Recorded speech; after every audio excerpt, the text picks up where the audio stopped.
Okay, our next speaker is another former player of Mickey's. I don't need that. I really don't know Jim very well, but many of his roommates have told me he was a very good prop. They said that he's as strong as an ox and almost as intelligent. Ladies and gentlemen, I give you Jim Temple.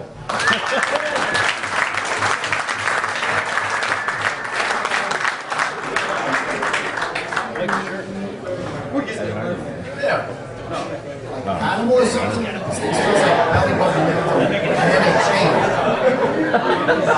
Thanks for putting this all together, and it's really great that this whole event was able to bring a lot of guys into town, a lot of old players that, you know, some of them came here despite some legal issues and things like that. Can I say that it's Fitz? It's the first time Fitz came back into town. Last time he was here, you know, we went out all day and, you know, drinking from 11 in the morning till, 11 in the morning till 3 in the morning. 6 University. He decides to go home, and he goes to his house, and he doesn't have his key, so he bangs in the window, goes inside. The only problem is he didn't live in that house for 2 years.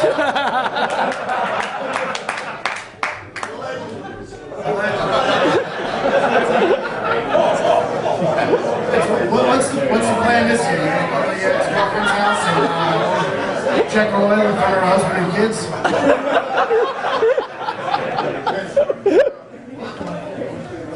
Also brought Scott Swanback back into town. Last time I was out with Scott. Scott's a real ladies' man. He's got this signature catchphrase. He just stands out like the street side of the bar or whatever, and he yells out, "Free flesh sticks! Free flesh sticks!"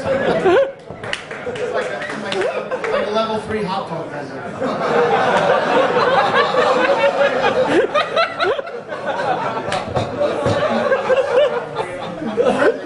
Did Fred Brissett show up? I feel bad making fun of him. Carry on! Fred's really the guy that Mickey opened the door for Mickey to become a coach in the first place. You know, he's an elite few people that has been fired from an unpaid volunteer position.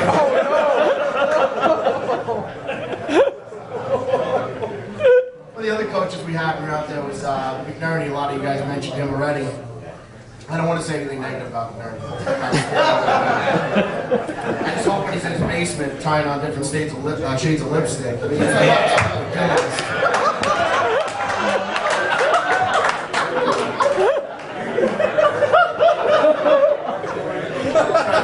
a lot of buff state guys out here, and you know, you guys talk about Mickey and going to class and college, whatever. I mean, I know there's a rigorous, you know, the rigorous course schedule over at Buff State.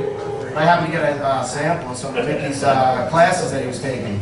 It took English 204, identifying lowercase b's and d's. Math 240, concentrating on the number 3. It's not just the backwards E.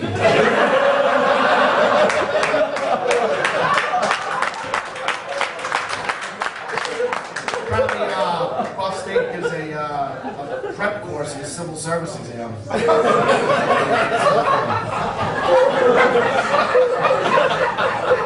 Mickey really was a great coach. He was a great father, whoever's kids those are.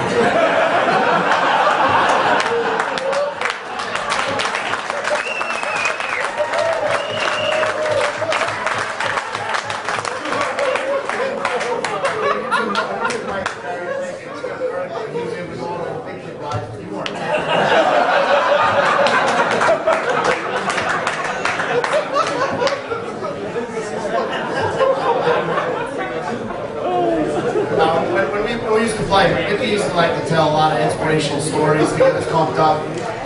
And one of my favorites is this underdog story about the men from Dover.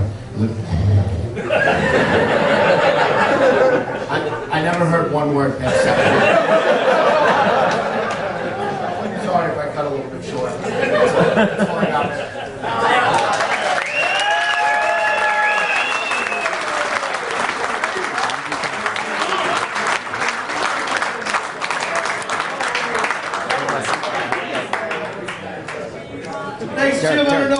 problem is, but I'm sure it's hard to pronounce. Derek.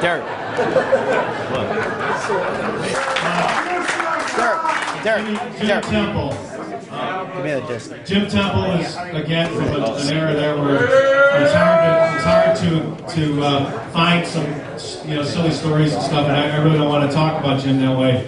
I don't think Jim ever missed a practice.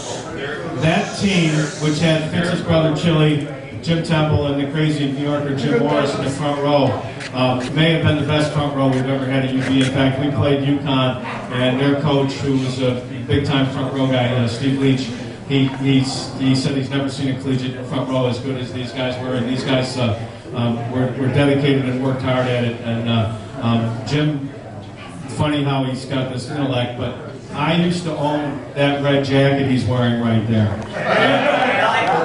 Really. And so he'd see me in that thing and he'd go, boy, that would look really good on me. And or actually he said it would look better on me than it does on you. And so there's a little going away party when Jim graduated. We kind of gave it to him, and 15 years later he's coming back here and it looks brand new. Derek Duck. It's 20 years old at least. I got it from my sister when she was down in Houston. It's the University of Houston jacket. So, but one story about Jim. It's a girl's jacket. Got it from my sister.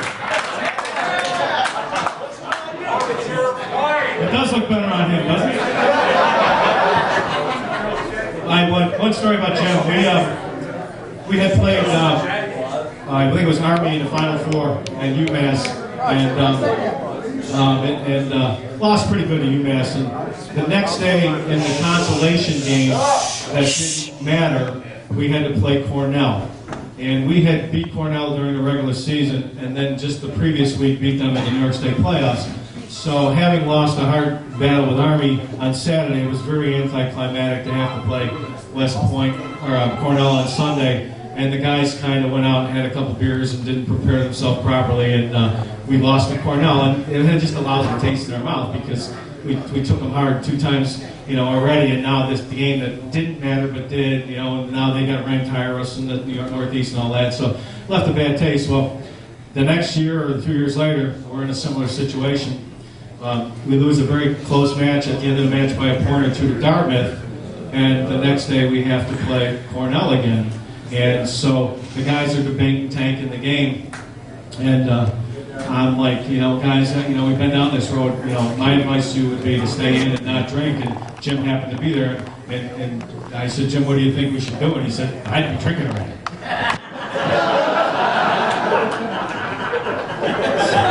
Thanks, Jim.